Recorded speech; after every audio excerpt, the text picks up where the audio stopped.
তাহলে আমাদের প্রথম প্রশ্ন, ব্র্যাকেটে যদি বি থাকে তাহলে এম ইজ আর ওয়াজ আর থেকে বসাবো।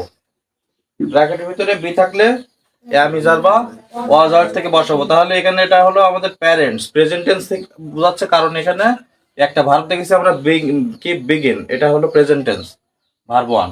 তো বাক্যের ভিতরে এরকম কোনো ভার্ব থাকতে পারে যেগুলোতে ব্র্যাকেট থাকবে না, এরকম ভার্ব থাকতে পারে, সেইগুলো দিয়ে আমরা লিখতে পারি।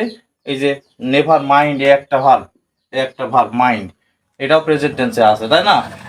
তারপরে এই একটা পাইছি আমরা প্রেজেন্ট টেন্সে ভার্ব, তাই তো। তো যাই হোক, আমরা এখন একটা দুটো ভার্ব প্রেজেন্ট টেন্সে পাইছি, এটা বুঝলাম প্রেজেন্ট টেন্স। আর আমাদের এর মূল অর্থটা করলে আমাদের সেটা প্রেজেন্ট টেন্সকে বোঝায়। তাহলে পিতামাতারা আমাদের জন্য একটা আশীর্বাদ, তাদের কাছে বাচ্চারা সবসময় নিরাপদ থাকে, তাই না? এরকম পড়লে আমাদের বোঝা যাচ্ছে।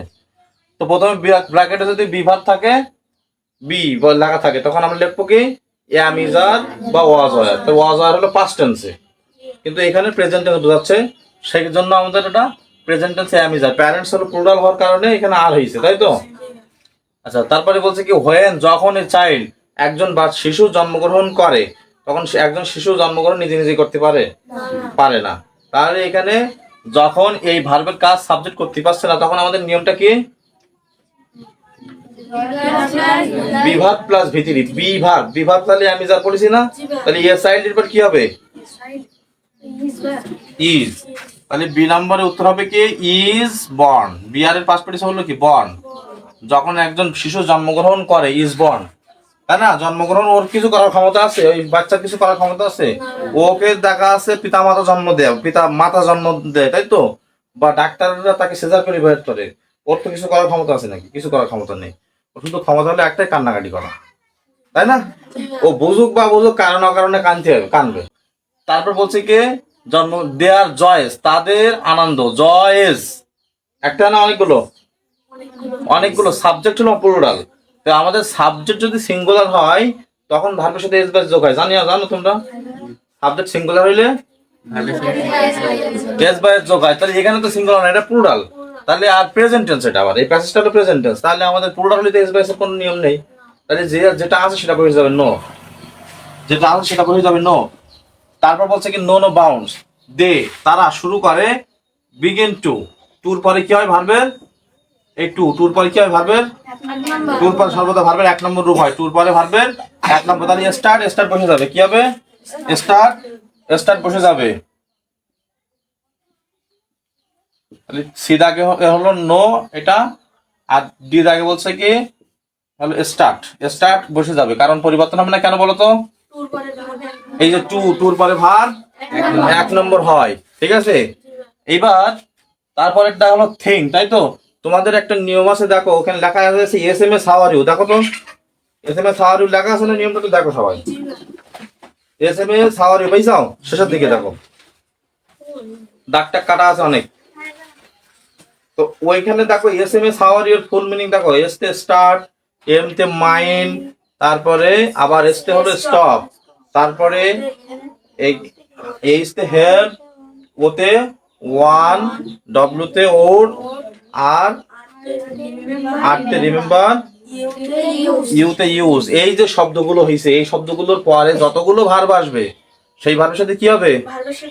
ভার্বের সাথে আইএনজি। তাহলে আমাদের এটা মুখস্থ করতে হবে, S M S how are you, তাহলে start, stop, mind, want, help, use, remember, কি worth.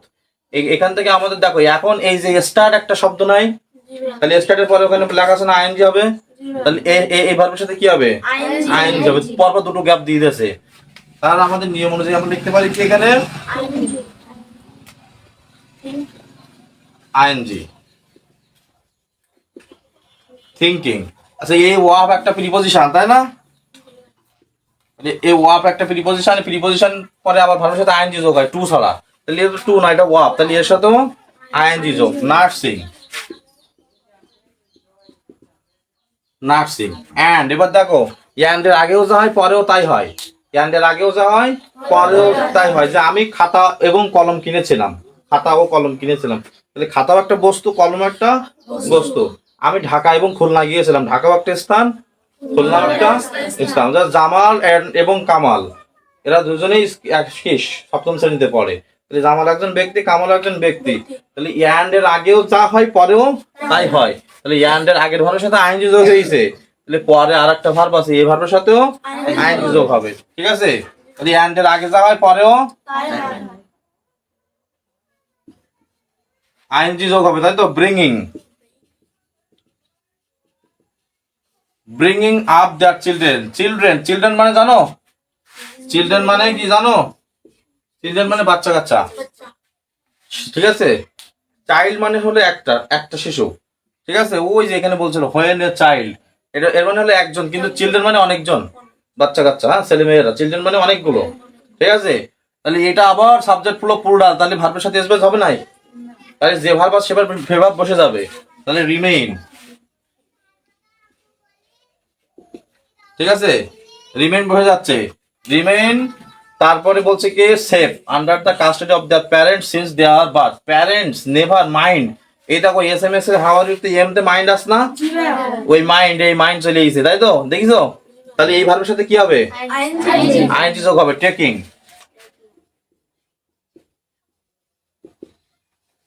Taking pain for the upbringing of their offspring. Offspring মানে বাচ্চা কাচ্চা।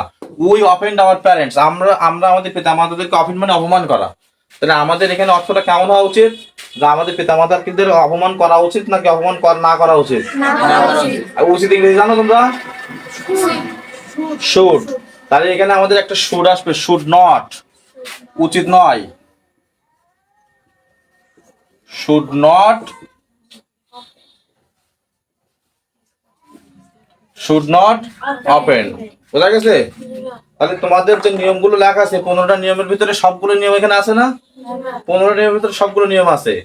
তো তাহলে তোমরা এই প্যাসেজ এর আমি একটা করাচ্ছি, যখন বাকি আরো প্যাসেজ গুলো যখন করবা তখন এই 15টা নিয়মের ভিতর থেকে সবগুলো আসবে। তুমি একটা জিনিস দেখো, এসএমএস হাউ আর ইউ, এই নিয়ম থেকে দেখো আমাদের কয়টা হচ্ছে। এই যে টেকিং একটা হইছে, এইটা হইছে, আবার প্রিপোজিশনের পরে আইএনজি যোগ হইছে, এরপরে আইএনজির জন্য পরেরটার সাথে আইএনজি যোগ হইছে, হইছে না? আচ্ছা, আর এখানে তো বি ভার্ব আছে, মানে সবগুলো নিয়ম আমাদের এখানে আছে, সহজ সহজ নিয়ম। তাহলে আমরা এখন এই যে 10টা গ্যাপ পূরণ করলাম, সবাই কি বুঝতে পেরেছো? তার মানে